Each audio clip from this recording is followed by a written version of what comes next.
All right, so I picked up this non-running Honda GCV Craftsman lawnmower.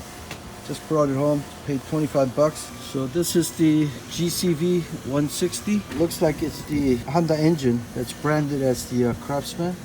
Engine has compression, but it's not cranking. I just took out the spark plug here using 21 millimeter deep socket. And I'm just taking a look at the spark plug here. It looks pretty dirty, but I'm gonna try to just clean it a little bit, and I'm gonna check the gap. Also, I checked the oil on this. He said he had it stored for a while, didn't use it. Seems like there's no oil in here. I mean, I can feel a little bit. I don't think there's much oil left in here. There's hardly any gas that's left. So I got a little bit of work to do, but I'm pretty confident I'm gonna get this up and running. And if you look at the tires, it's in really good shape compared to mine. I looked this up. I think these are about 10, 11 years old.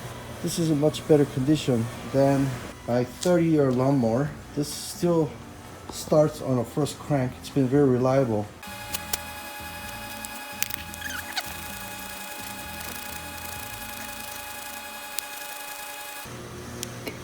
Okay guys, just try the engine degreaser. I think that's a lot of carbon, so I'm gonna get some carbon remover. All right, you guys remember this? Throttle body cleaner. So that helps me to take out the carbon in the throttle body. So I'm gonna try that. Now likely I'm gonna just get a new spark plug, but I'm just anxious to get this up and running, so I just want to clean things first and just see if I can get it started. Okay, so the gap is supposed to be 0.7 to 0.8 millimeter. So I'm combining these two to make it 0.75, which is halfway between 0.7 and 0.8 millimeter.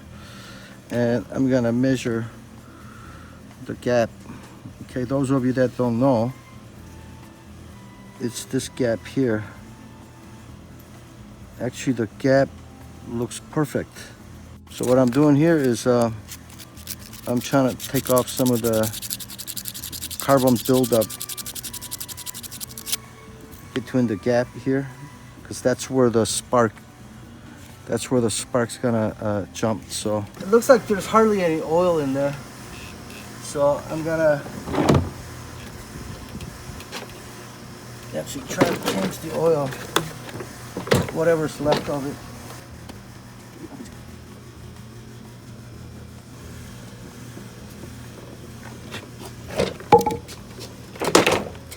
It says use 10W30 oil. Well, I don't have that handy, so I'm gonna use 530. So the oil capacity for this is, manual says 18 ounces, but I found that it takes a little bit less. I'm gonna put most of it in there. So you wanna push in the dipstick as far as it'll go without screwing it in, and that's how you wanna check the oil level. Okay, so that's back in. So it looks much cleaner than before.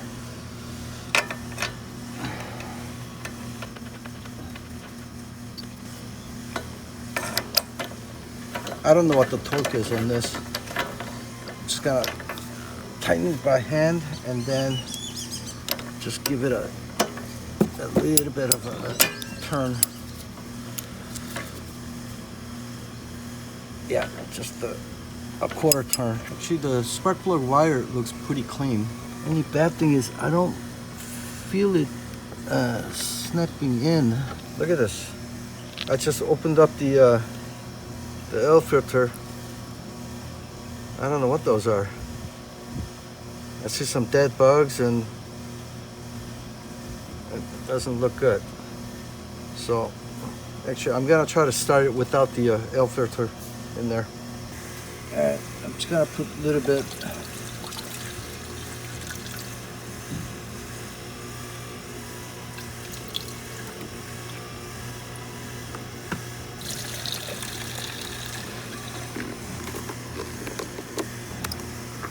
note here. It says don't use the gasoline with the more than 10% ethanol. All right, so I'm gonna turn the choke on. I'm gonna open the gas line there, and then I'm gonna give it a shot.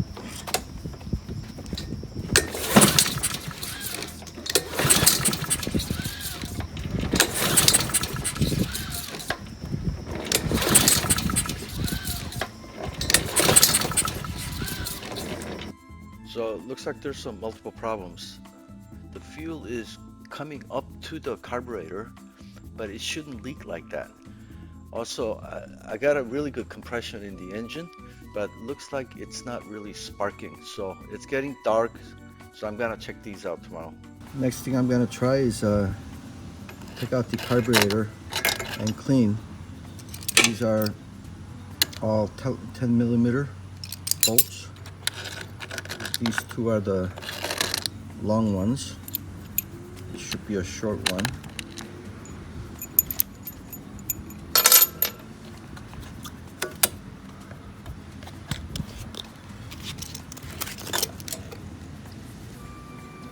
Okay, so I'm gonna disconnect this here. Well, disconnect it. That long screw was what was holding this. So I just gotta disconnect this and another hose in there. So to get additional working room in there, I'm gonna remove this 10 millimeter here as well.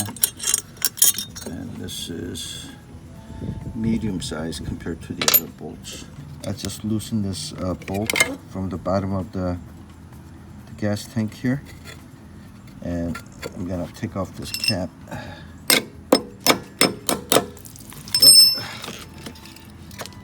Wow, look at that. The gas, the color, did you guys see that? The color was not that good. Oh my gosh. So this is what happens when you don't drain the gas and you leave it in there. He told me he kept it in there for a while. I don't know how long. So you're supposed to drain it when it's not in use over an extended period. But look at all that build up. Yeah, look at this. So we'll see if I can actually clean it and get it to work. So I finally got this loosened. Initially it felt like it was glued in there. Now this pin is supposed to come out, but looks like with so much crud in there, it's not coming out. So I tried the carburetor cleaner and I tried to wipe it out, and I tried to use the toothbrush to clean it, but that didn't really work too well. Wow, this is like caked on there. It feels almost like a glue.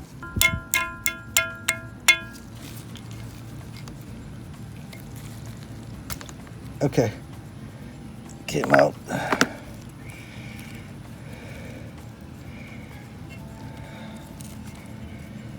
So it looks like this is what happens. I've never seen varnish build up after storing gasoline for a long time. I've only heard about it.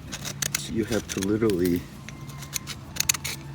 scrape this off. So I'm gonna try to soak this in the Pine-Sol. Let's see what happens.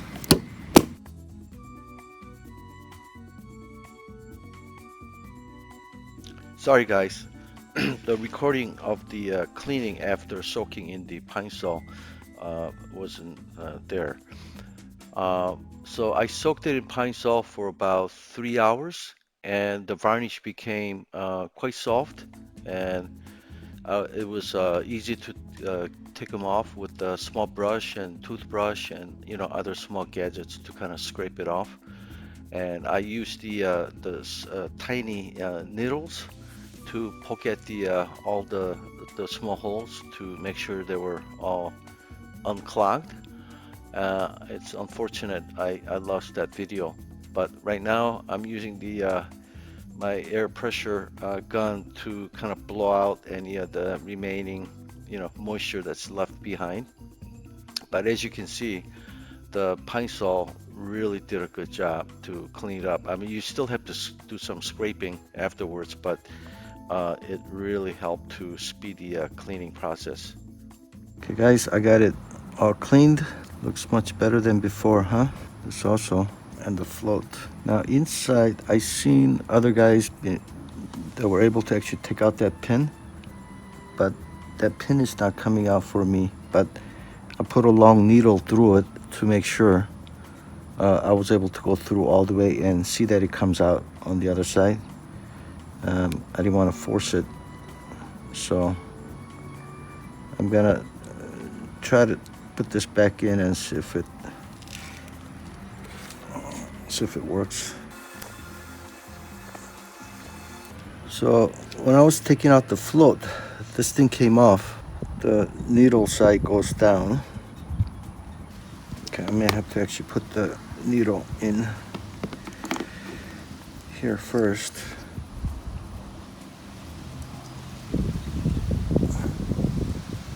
Like that, and then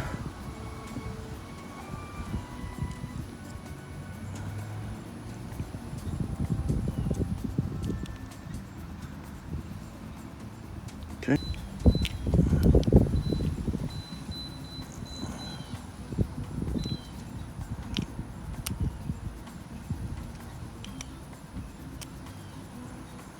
Through there. Okay. So that's in. Okay, so this side goes in. So I'm gonna have the drain bolt facing outward.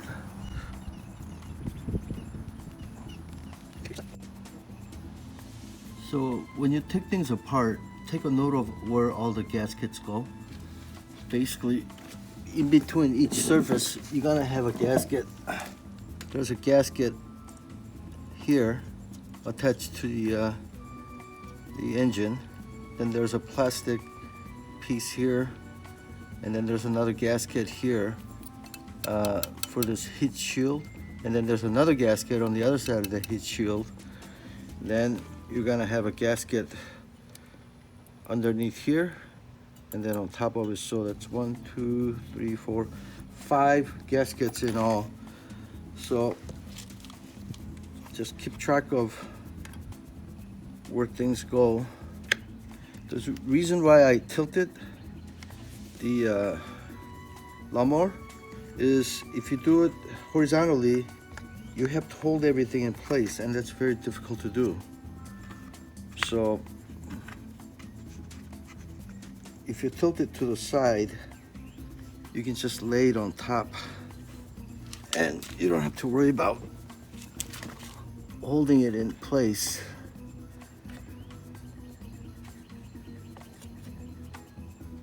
Okay, so the holes lined up.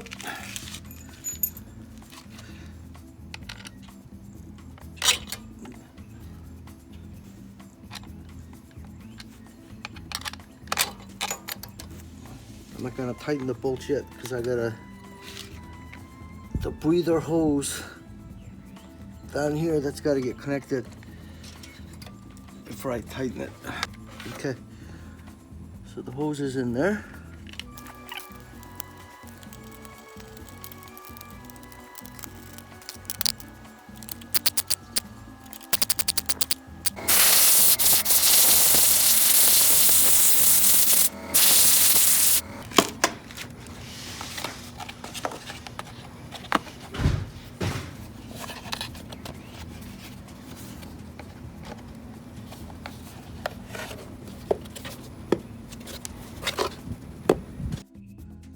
So with everything back together, the lawnmower is not starting.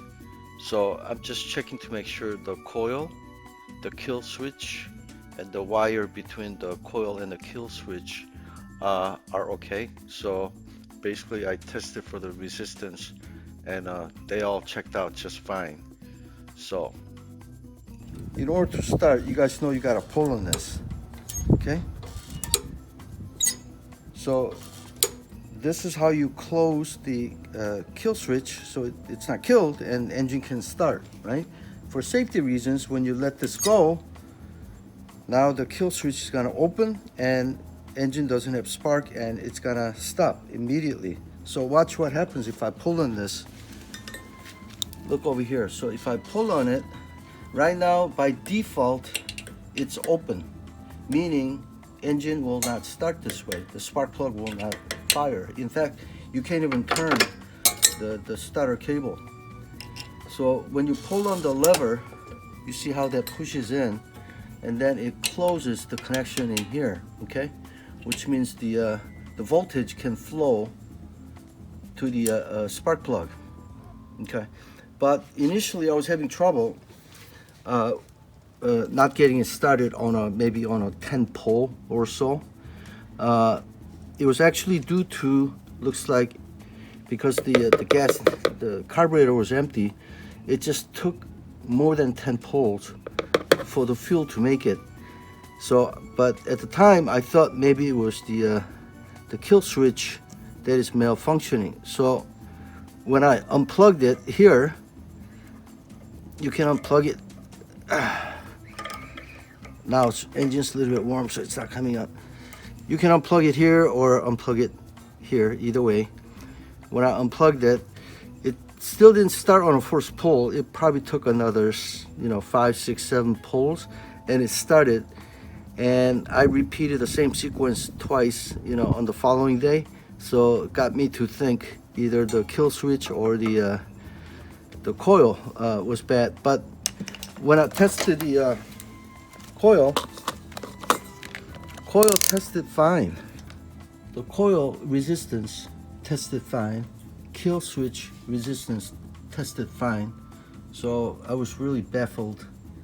So then this time I left the kill switch connected and just kept on trying to pull the starter, and it took about 15 times or so in the beginning to get it to start.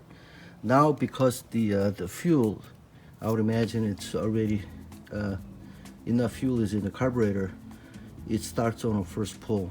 So what that means is, in the worst possible case, the carburetor may need more cleaning or replacement, or it may be okay. So I'm gonna observe it. I got the replacement carburetor already, but I'm gonna just observe it, a little bit more, and see if it really requires like 10-15 pulls every time, which is unnecessary. So if I can get it started within a couple 1, 2, 3 pulls, then it's okay.